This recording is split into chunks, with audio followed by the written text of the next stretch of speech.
طيب، بسم الله الرحمن الرحيم. السلام عليكم ورحمة الله وبركاته. إن الحمد لله نحمده ونستعينه ونستغفره ونعوذ بالله من شرور أنفسنا ومن سيئات أعمالنا. من يهده الله فلا مضل له ومن يضلل فلا هادي له. أشهد أن لا إله إلا الله وحده لا شريك له وأشهد أن محمدا عبده ورسوله صلى الله عليه وعلى آله وأصحابه والتابعين والتابع التابعين ومن تبعهم بإحسان إلى يوم الدين. يا أيها الذين آمنوا اتقوا الله حق تقاته ولا تموتن إلا وأنتم مسلمون. يا أيها الناس اتقوا ربكم الذي خلقكم من نفس واحدة وخلق منها زوجها وبث منهما رجالا كثيرا ونساء واتقوا الله الذي تساءلون به والأرحام إن الله كان عليكم رقيبا. فإن أصدق الحديث كتاب الله وخير الهدي هدي محمد صلى الله عليه وسلم وشر الأمور محدثاتها فإن كل محدثة بدعة وكل بدعة ضلالة وكل ضلالة في النار. أعاذني الله وإياكم منها. أما بعد. Akhwani fiddin azakumullah, kita kembali melanjutkan pelajaran kita terhadap matan Ghayah wa Taqrib atau matan Abi Syuja'. Pada pertemuan yang lalu telah kita bahas tentang atau ungkapan muallif rahimahullah, wa juludul maytati tadkhuru bid-dibaghi illa jildal kalbi wal khinziri وما تولد منهما أو من أحدهما وعظم الميتة وشعرها نجس إلا الآدمية sampai pada kalimat وعظم الميتة وشعرها نجس إلا الآدمية. والآن إن شاء الله kita akan bahas pasal yang baru, yaitu fi bayani ma yahrumu isti'maluhu min al-awani, tentang keterangan apa saja yang diharamkan atau bejana apa saja yang diharamkan oleh syariat ini. قال المؤلف رحمه الله ولا يجوز استعمال أواني الذهب والفضة ويجوز استعمال غيرهما من الأواني, dan tidak boleh menggunakan bejana al-zahabi wal-fiddah yang terbuat dari emas dan perak.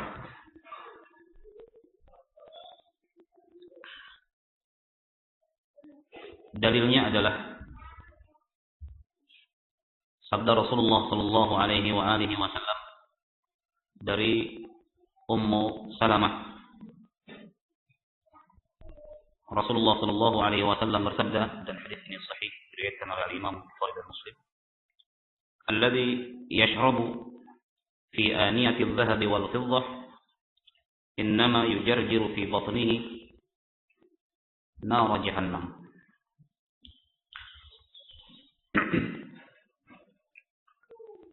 Orang yang minum dengan menggunakan bejana emas atau perak hanyalah yujarjiru fi batnihi, dia telah memasukkan ke dalam perutnya api neraka. Artinya di dalam perutnya bergolak, jarjir bergolak pada perutnya itu ada apa? Api neraka. Ini merupakan ancaman yang menunjukkan tahrim, haram menggunakan awani zahabi wal fiddah. Dalil yang kedua adalah dalil dari hadis Hudzaifah. Rasulullah sallallahu alaihi wasallam bersabda, "Wala tashrabu fi aniyati adh-dhahabi wal fiddah." Jangan kamu minum dengan menggunakan bejana terbuat dari emas atau perak. Wala ta'kulu fi sihafiha. Jangan pula kamu makan dengan piring atau nampan yang terbuat dari emas atau perak. Fa innaha lahum fid dunya. Karena emas dan perak untuk mereka, yaitu untuk orang-orang kafir.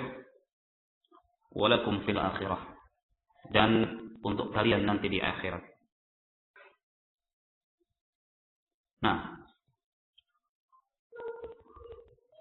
wahada huwal madhab, dan inilah yang dipegang oleh Asy-Syafi'iyah dan jumhur al-fuqaha. Bahkan nyaris menjadi ijma' bahwa menggunakan emas dan perak itu hukumnya haram. Wa yajuzu, qala al-mu'allif rahimahullah, wa yajuzu isti'malu ghairihima min al-awani. Dan diperkenankan ya, menggunakan selain dari emas dan perak dari bejana-bejana yang ada, walaupun bejana tersebut terbuat dari selain emas dan perak, dalam artian logam yang berharga yang terbuat selain emas dan perak. Contohnya apa? Mutiara, apalagi? Berlian, apalagi? Kuningan. Yang jelas selain emas dan perak diperbolehkan. Kenapa? Dikarenakan nas yang melarang tertuju hanya kepada apa? Emas dan perak. Adapun selain emas dan perak masuk kepada al-bara'atul asliyah. Al-bara'atul asliyah artinya sesuatu itu apa? Halal. Perkara dunia. Al-aslu fihi halal. Kecuali jika ada nas nususul wahyain, imma minal Qur'an atau minas sunnah, yang mengharamkannya. Dan tidak ada yang mengharamkan seseorang menggunakan apa? Bejana yang terbuat dari selain emas dan perak. Nah, wa qad hukiya an ba'dil ashab, memang pernah diriwayatkan, ya, dihikayatkan dari sebagian ashab, yaitu tokoh-tokoh yang atau murid-muridnya al-Imam Syafi'i, ya, atau ulama-ulama yang berpegang terhadap metodenya al-Imam Syafi'i, ashabus Syafi'iyah, hukiya bahwa al-Imam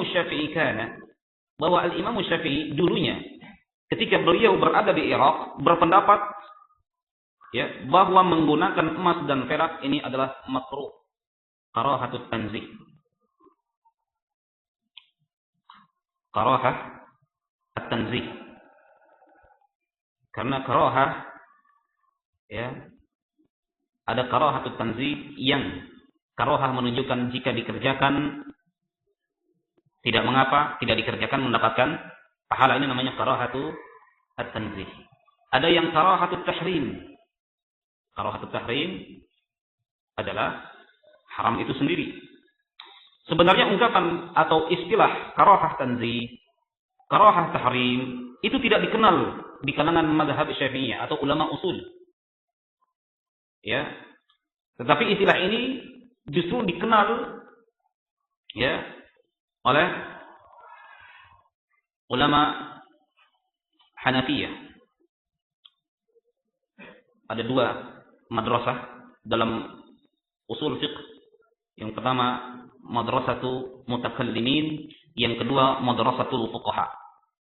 Madrasatul mutakallimin ini adalah murid-muridnya Imam Syafi'i. Sementara madrasatul fuqaha ini adalah murid-muridnya Al-Imam Hanafi.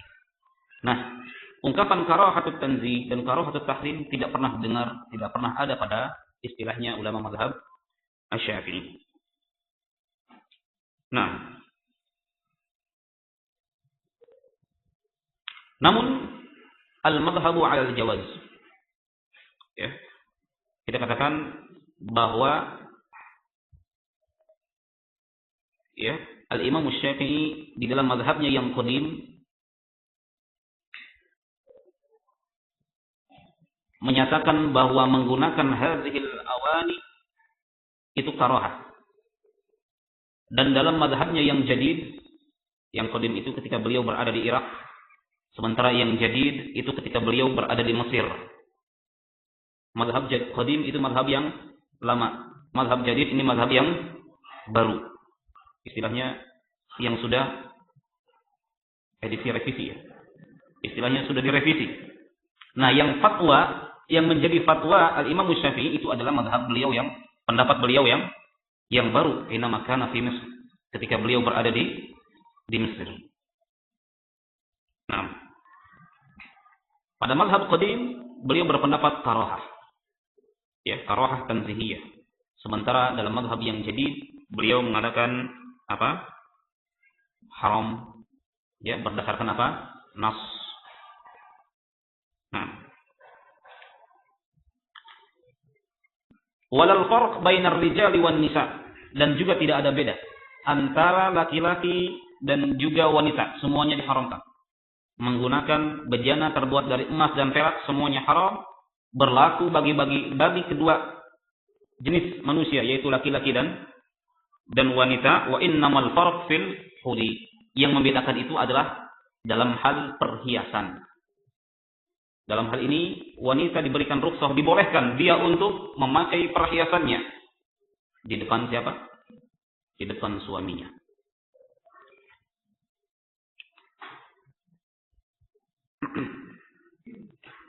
Ya, lihat di sini ungkapan beliau. Wala yajuzu isti'malu awani adh-dhahabi wal fiddah. Jangan menggunakan bejana-bejana yang terbuat dari emas dan perak. Ya. Wa yajuzu isti'malu ghairihima minal awani, dan diperkenankan menggunakan yang selainnya dari bejana-bejana. Sementara tadi kita lihat, kita catat hadis ya dari apa Hudzaifah atau dari Ummu Salamah, larangannya untuk apa? Untuk la ta'kulu fi aniyat la tashrabu fi aniyat adh-dhahabi wal fiddah wa la ta'kulu fi sihafiha. Larangannya adalah untuk makan dan minum. Sementara beliau, lihat, ungkapan beliau di sini adalah enggak boleh memakai. Memakai di sini lebih umum dari makan dan minum. Padahal nas hadis larangannya apa? Makan dan minum. Jadi bagaimana ini? Mengkompromikan antara pernyataan beliau dengan hadis. Hadisnya kan makan dan minum. Kok ini beliau berani-beraninya menggunakan ungkapan nggak boleh makai itu ya? Selain makan dan minum, antum nyuci bejananya emas dan perak, masya Allah. Ya, antum apa lagi? Ya, segalanya terbuat dari emas dan perak. Ya. Nah, para ulama menerangkan ya bahwa hal ini libayanil ghalib. Ungkapan beliau atau ungkapan Rasulullah SAW sedikit pun tidak untuk membatasi, tetapi libayanil ghalib, untuk menerangkan keumuman penggunaan emas dan perak itu biasanya dipakai untuk apa? Makan dan minum. Zaman dulu seperti itu. Ya, raja-raja, putri-putri, minumannya itu yang dipakai ya, itu bukan plastik, tetapi apa? Emas dan perak. Ya, raja kok. Ya, kalau pakai plastik ya turunlah derajatnya. Emas dan perak. Ya, emas dan perak. Dan biasanya memang dipergunakan untuk apa? Untuk makan dan minum. Ya, istilahnya cangkirnya terbuat dari emas, piringnya terbuat dari perak, sendoknya terbuat dari emas, garpunya terbuat dari perak. Dulu seperti itu. Makanya larangan tersebut ya digunakan menggunakan kalimat la tashrabu dalam hadis. La tashrabu fi aniyati adh-dhahabi wal fiddah wa la ta'kulu. Tetapi hal ini sedikit pun tidak untuk membatasi. Tidak untuk membatasi, walakin li bayanil ghalib, untuk menerangkan keumuman. Untuk menerangkan keumuman penggunaan emas dan perak itu biasanya digunakan untuk sarana atau alat makan dan minum. Sama dengan kemarin yang kita terangkan, la ta'kulur riba adha'afan mudha'afa. Jangan kamu makan riba dengan berlipat-lipat. Wah, kalau begitu, kalau enggak berlipat-lipat, satu lipat saja, boleh dong. Kan begitu. Ya, mafhum hadhil ayah kan begitu. Kalau tidak berlipat-lipat, diperkenankan dong.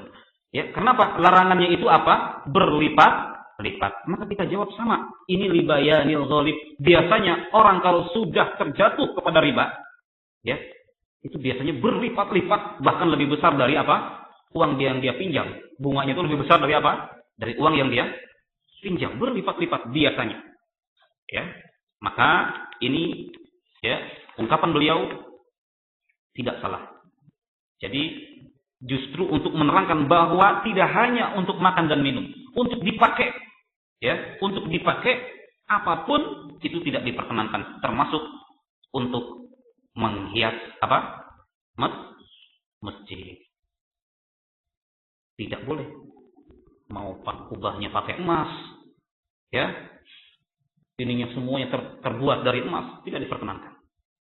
Dan ini adalah mu'tamad inda Syafi'iyah. Wahai orang-orang yang menganggap bahwa kalian itu bermadzhab Syafi'i, inilah yang mu'tamad inda Syafi'iyah. Wala yajuzu isti'malu adz-dzahab wal fiddah. Dalam apapun tidak diperkenankan. Dan boleh dipakai untuk boleh menggunakan selain emas dan perak, silakan. Nah,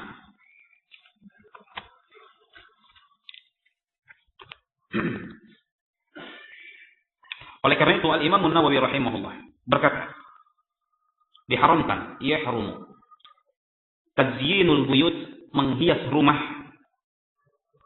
ya, menghias rumah bihima, ya, berarti tidak boleh menghias rumah dengan emas. Misalkan kita dibelikan kelebihan rezeki, sudah bingung, ini mau dia beliin apain lagi? Ya sudahlah, rumahnya pakai emas. Al-Imam An-Nawawi melarangnya. Apalagi masjid. Rumah saja tidak boleh. Illatnya apa? Illatnya adalah bil israfi wasyaraf. Karena ya menggunakan emas dan perak, apakah itu untuk makan dan minum, apakah itu untuk baju? Yang pertama mengandung unsur apa? Unsur kesombongan dan unsur apa? Unsur menyakitkan. Menyakitkan siapa? Menyakitkan hati fuqara. Menyakitkan hati para orang-orang fakir. Ya. Diperlihatkan kalungnya. Itu aja nggak boleh. Dalam rangka untuk misalkan, ya, untuk memperlihatkan, ya, menggunakan misalkan perhiasan, jam tangan terbuat dari emas, misalkan, diperlihatkan kepada temannya yang jangankan di jam tangan emas, datang ke taklim aja harus bersusah payah, misalkan. Ya, maka hal tersebut tidak diperkenankan. Kadang-kadang kita iseng, ya, anak gatal galutin dong, sambil liatin jam tangannya, ya, iseng, niatnya sih biar dia lihat, oh baru, ya. Nah, hal tersebut menyakitkan orang-orang yang fakir. Nah, sekarang pertanyaannya, apakah wudu dengan menggunakan bejana emas dan perak itu pun terlarang? Wudu dengan menggunakan bejana emas dan perak, maka jawabannya wudunya sah, ya, bila khilaf, ya. Dan inilah yang disebutkan oleh Al-Imam Syafi'i di dalam kitabnya Al-Um. Wa qad nassa 'ala dzalika Asy-Syafi'i, dan Asy-Syafi'i menyebutkan hukum ini di dalam kitab beliau Al-Um.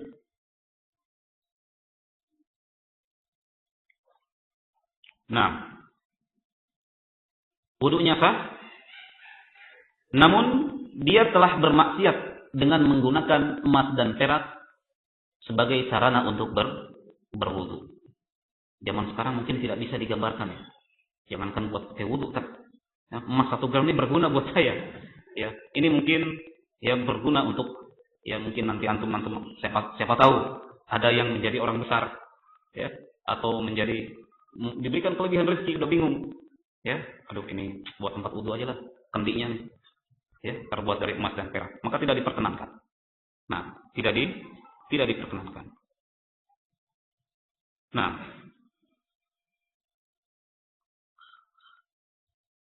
ya, saya kira ungkapan muallif sampai kepada wa yajuzu isti'malu ghairihima minal awani. Nah, fasal yang baru. Was-siwaku mustahab fi kulli halin. Qala al-muallif rahimahullah, was-siwaku mustahab fi kulli halin.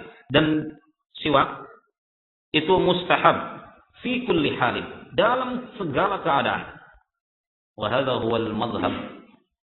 Wa hadha huwa al-mu'tamad 'inda al-madhhab, dan ini yang mu'tamad. Mu'tamad itu yang dipegang ya oleh ulama mazhab Asy-Syafi'iyah, bahwa siwak hukumnya apa? Mustahab. Ya. Wasy-Syafi'iyah dan para ulama Syafi'iyah, apabila menggunakan atau kalimat ungkapan mustahab, maksudnya adalah sunnah atau an-nafl, ya, atau al-istihbab. Mustahab maksudnya itu sunnah. Nah, oleh karena itu di sini lihat, was-siwaku mustahabbun fi kulli hal. Al-Imam Asy-Syirazi mengatakan was-siwaku mustahabbun mutlaq mustahab, dalam setiap keadaan. Li sihhati al-ahadits, ya, berdasarkan hadis-hadis sahih. Di antaranya hadis yang diriwayatkan oleh Al-Imam Ahmad, juga Al-Imam Al-Baihaqi, dan Al-Imam Al-Bukhari menyebutkan hadis ini secara mu'allaq, tanpa menyebutkan perawinya langsung kepada sahabat yang meriwayatkannya. Ini hadis mu'allaq dalam Sahih Bukhari, ya, dikenal dengan mu'allaqatul Bukhari, hadis-hadis mu'allaqnya Imam Bukhari. Seperti hadis yang akan disebutkan ini, yaitu hadis yang Al-Imam Al-Bukhari langsung menyebutkan sahabat tanpa menyebutkan perawi sebelum sahabat, tanpa menyebutkan sanad.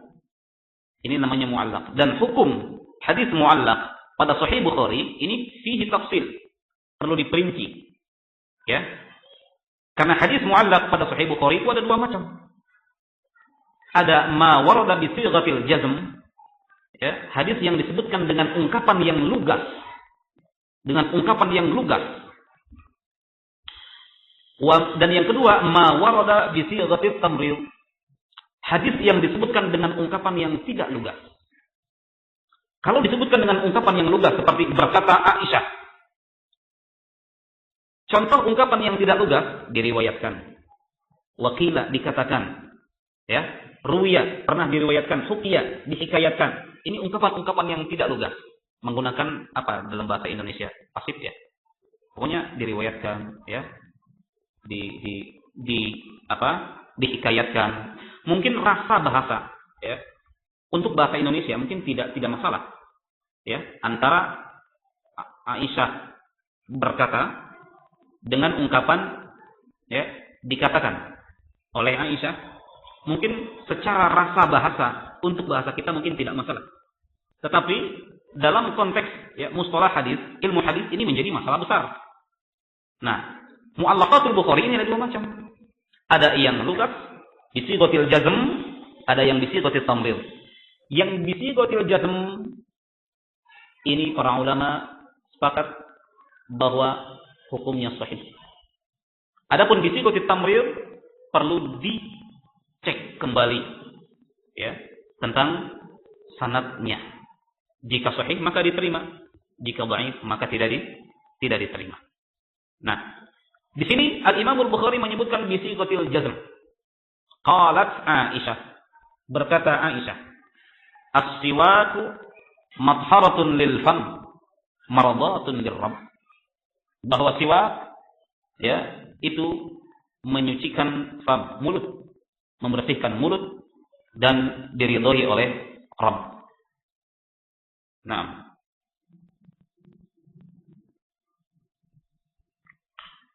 ya, ini hadis mu'allaq.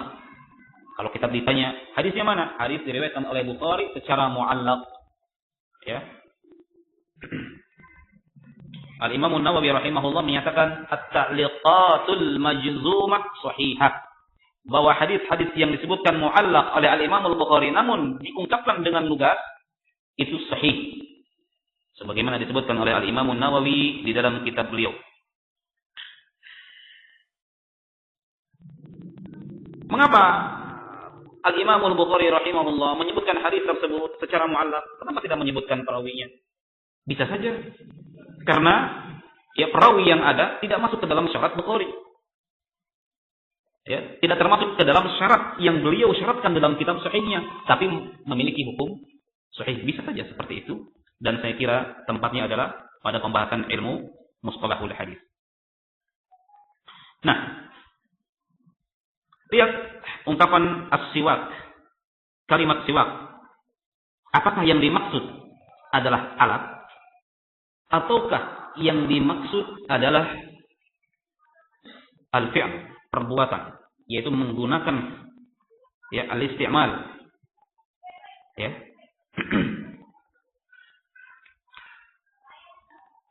Jika kita ambil makna yang pertama, maka maknanya khusus kepada alat tertentu. Ya, as-siwak.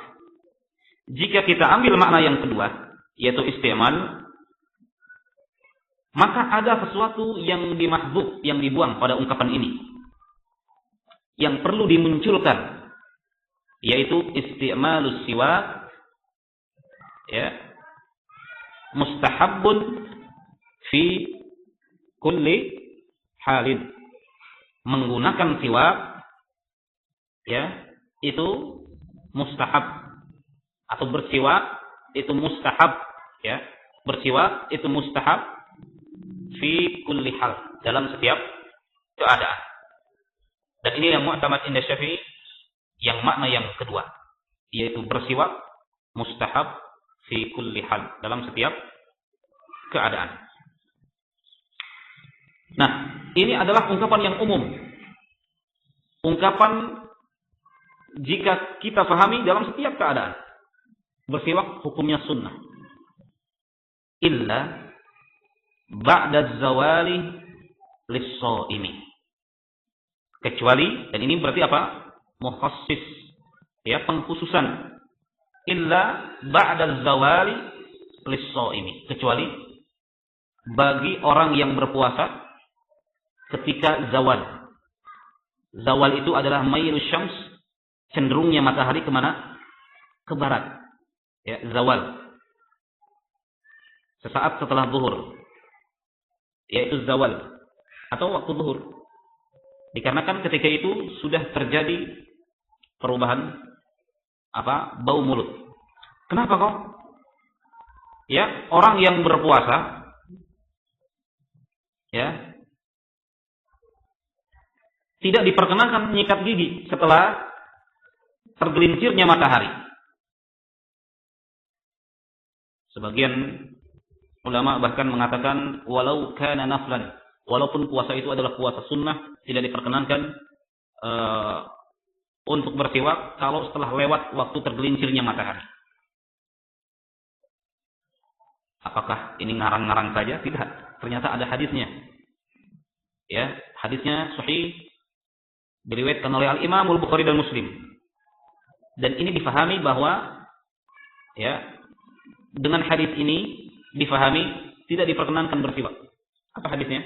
Antum mungkin hafal semua. Adalah sabda Rasulullah sallallahu alaihi wasallam, laquluhu famis shaimi atyabu indallahi min raihatil misk, bahwa baunya mulut orang yang berpuasa ya lebih wangi di sisi Allah dari baunya misik. Misik itu adalah wewangian yang paling wangi. Nah, Al-Imam Syafi'i ya, dan ulama mazhab Syafi'iyah menganggap bahwa menggunakan siwak setelah tergelincirnya matahari ya akan merubah bau mulut seseorang yang tadinya bau orang yang berpuasa menjadi bau segar. Padahal hadis menyatakan apa? Baunya orang yang berpuasa lebih disukai oleh Allah, lebih dicintai, lebih wangi dari apa? Dari baunya misik. Subhanallah. Berarti ini namanya tamassuk bis sunnah, berpegang dengan sunnah. Nah, ini mungkin baru ya kita dengar ya. Namun inilah yang mu'tamad inda Syafi'iyah. Kalau saya katakan mu'tamad inda Syafi'iyah, ini mazhab resminya. Mazhab Syafi'iyah yang resmi. Karena dalam mazhab Syafi'i ada juga khilaf di dalam mazhab. Apakah perbedaannya itu adalah perbedaan antara qaulul imam, ucapan Imam Syafi'i, ada juga perbedaan antara qaulul ashab. Ya, ashab itu adalah ulama-ulama yang sejalan dengan metodenya Al-Imam Syafi'i di dalam memahami nas Al-Qur'an dan sunnah. Nah, jika kita katakan perbedaannya itu terjadi pada Al-Imam Syafi'i, di mana Al-Imam Syafi'i dalam satu masalah terdapat lebih dari satu ucapan, satu pendapat, maka ungkapannya diungkapkan dengan fihi qaulan. Fihi qaulan. Ada dua qaul. Jadi nanti kalau saya bilang ada dua qaul, berarti qaulnya siapa? Al-Imam Asy-Syafi'i. Jika perbedaannya tersebut bukan pada imam, tetapi pada ashabus Syafi'i, ya, ashabus Syafi'i, maka kita katakan fihi al-awjuh atau fihi wajhan. Ada dua wajah atau tiga wajah atau empat wajah. Ashabul wujuh. Ya, ashabul wujuh. Kalau kita katakan ada dua wajah, berarti yang berpendapat Imam Syafi'i atau bukan? Bukan. Tetapi siapa? Murid-muridnya atau ulama yang yang menempuh metodenya Al-Imam Syafi'i. Metodenya sama yang ditempuh, thariqahnya sama yang ditempuh, ya. Dalam mengeluarkan sebuah hukum, tetapi produknya berbeda. Istilahnya racikannya sama, hasilnya berbeda. Nah, ulama yang menempuh metodenya Al-Imam Syafi'i ini adalah ashabul wujuh namanya. Sementara Imam Syafi'i sendiri, jika ada dua qaul yang berbeda dalam satu masalah, itu kita katakan apa? Qaulan lil Imam Syafi'i. Ya, bisa dinyambung. Nanti kalau misalkan saya bilang fihi salah satu aujuh, tiga wajah, berarti apa? Ada tiga pendapat dari ulama mazhab Syafi'i. Aduh, bingung Ustaz. Ini satu pendapat saja katanya. Yang penting kita paham mana yang mu'tamadnya. Mana yang mu'tamad itu berarti pendapat yang memang resmi dianut oleh mazhab Syafi'i. Nah, di sini ya sebenarnya khilaf, berbeda pendapat dari kalangan ulama mazhab, tapi mazhab yang resmi adalah ini. Ya, mazhab yang resmi ini. Kalau kita ingin menelusuri bahwa ada tiga wajah. Ya, ada tiga wajah. Wajah yang pertama adalah qaulnya Al-Imam Syafi'i. Ya, wajah yang kedua adalah yang disebutkan oleh Al-Imam Ar-Rafi'i di dalam kitabnya Al-Muharrar, juga disebutkan oleh Al-Imam An-Nawawi di dalam kitabnya Ar-Rawdah, adalah tidak makruh dalam setiap keadaan, tetap dalam keadaan sunnah, baik itu pagi maupun petang, puasa ataupun tidak. Ya. Pendapat yang ketiga adalah, atau wajah yang ketiga adalah yang disebutkan oleh Qadhi Husain, ya, bahwa yang makruh itu pada puasa fardu, bukan puasa sunnah. Warrajih, ya, adalah pendapatnya Al-Imam An-Nawawi rahimahullah, dan Al-Imam An-Nawawi merajihkan pendapat ini di dalam kitabnya Al-Majmu', bahwa as-siwak dalam segala keadaan hukumnya apa?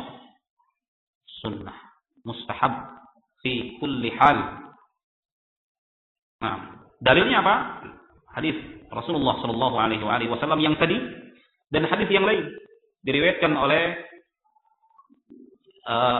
nyaris semua kitab hadis meriwayatkannya, bahkan adalah sabda Rasulullah SAW dari hadis Abi Hurairah radhiyallahu anhu, ya laula an asyqa ala ummati la amartuhum bisiwaki 'inda kulli wudu au 'inda kulli shalah. Seandainya tidak ya diharamkan atas umatku, tidak diberatkan atas umatku, niscaya aku akan perintahkan mereka bersiwak pada setiap berwudu, pada setiap salat. Bahkan menjelang meninggalnya Rasulullah sallallahu alaihi wasallam, ya, apa yang beliau lakukan adalah bersiwak. Jadi memang bersiwak mustahab dan disukai di dalam agama ini. Wa huwa fi thalathati mawadhi'a ashaddu istihbaban. Qala al-mu'allif rahimahullah. Wa huwa fi thalathati mawadhi'a ashaddu istihbaban. Dan siwak itu pada 3 tempat lebih ditekankan lagi. Ya, lebih ditekankan lagi. Nah,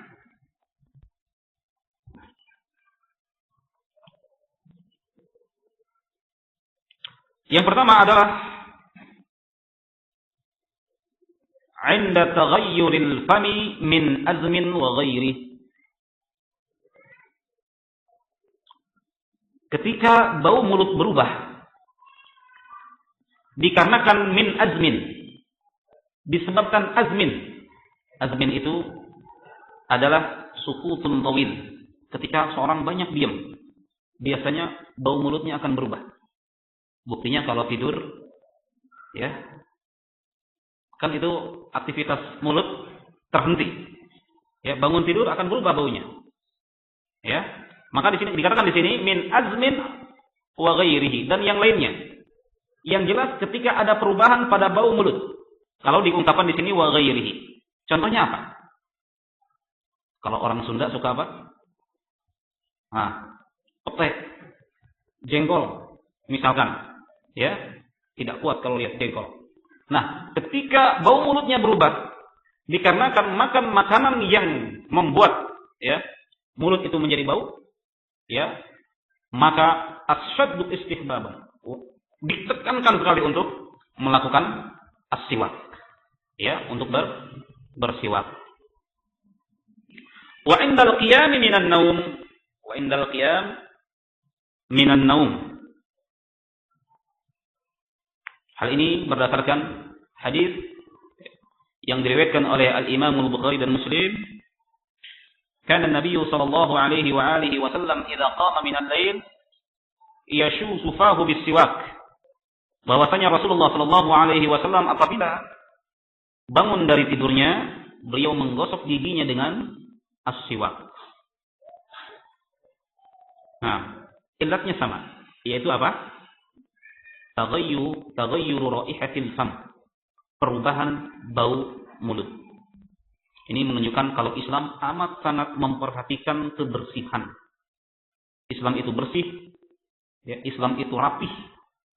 Ya, Rasulullah Shallallahu Alaihi Wasallam ya, amat sangat memperhatikan kebersihan.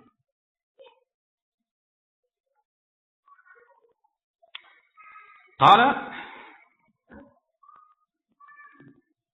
nah, wa indal qiyami ila shalah.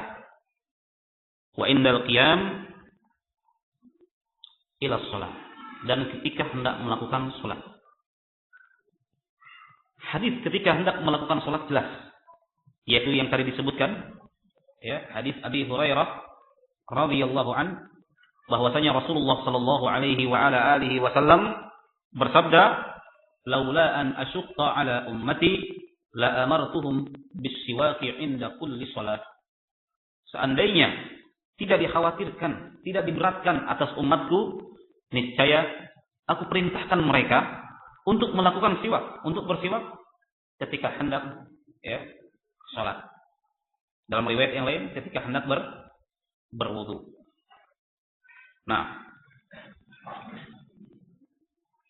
Para ulama menyebutkan kapan Pak Ustaz ketika hendak berwudu itu. Apakah sebelum wudu atau pas lagi wudu? Ya, Al-Imam Nawawi rahimahullah menyebutkan ada dua kemungkinan. Yang pertama bisa setelah mengucapkan basmalah. Itu bersiwak dulu. Bismillah, bersiwak dulu. Ya. Yang kedua, dan ini pendapatnya Al-Imam Haramain, yaitu Al-Imam Al-Juwaini, menyatakan ketika setelah membasuh kedua lengan. Nah, wa yata'akkadu aidan fi ghairi salasatil madhkurati mimma huwa madhkurun fil mutawwalat. Ya. Dan ditekankan pula pada hal yang tidak disebutkan. Jadi 3 hal di sini bukan untuk membatasi. Tetapi ada di sini yang tidak disebutkan dan disebutkan pada mutawwalat, pada buku-buku yang tawil, buku-buku yang panjang. Ya, pada bahasan-bahasan yang mendalam, ya. Seperti qiraatil Quran, ketika hendak membaca Al-Quran. Ini pun ditekankan kita untuk bersiwak. Wasfirarul asnan, ketika gigi itu sudah mulai ada atau menguning, itu pun ditekankan kita untuk bersiwak dan yang lainnya. Nah,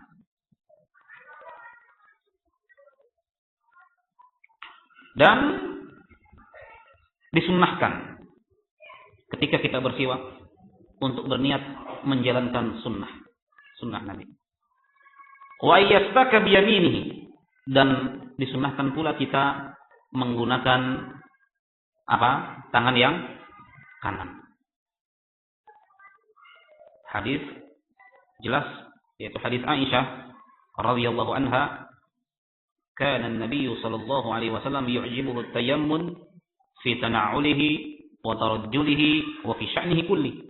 Bahwasanya Rasulullah sallallahu alaihi wasallam ya selalu mendahulukan yang kanan, ya, pada ketika beliau memakai sandalnya, ketika beliau menyisir rambut, dan dalam semua keadaan. Oleh karena itu, siwak pun mana yang digunakan, yaitu tangan yang kanan. Dan juga wa yabda'u bil janibil aiman min famihi, dan dimulai pula dengan janibil aiman, bagian kanan dari mulutnya.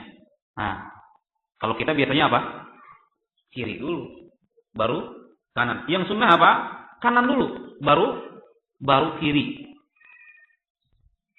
Ya, disunnahkan kanan dulu, termasuk dalam hal siwak. Subhanallah.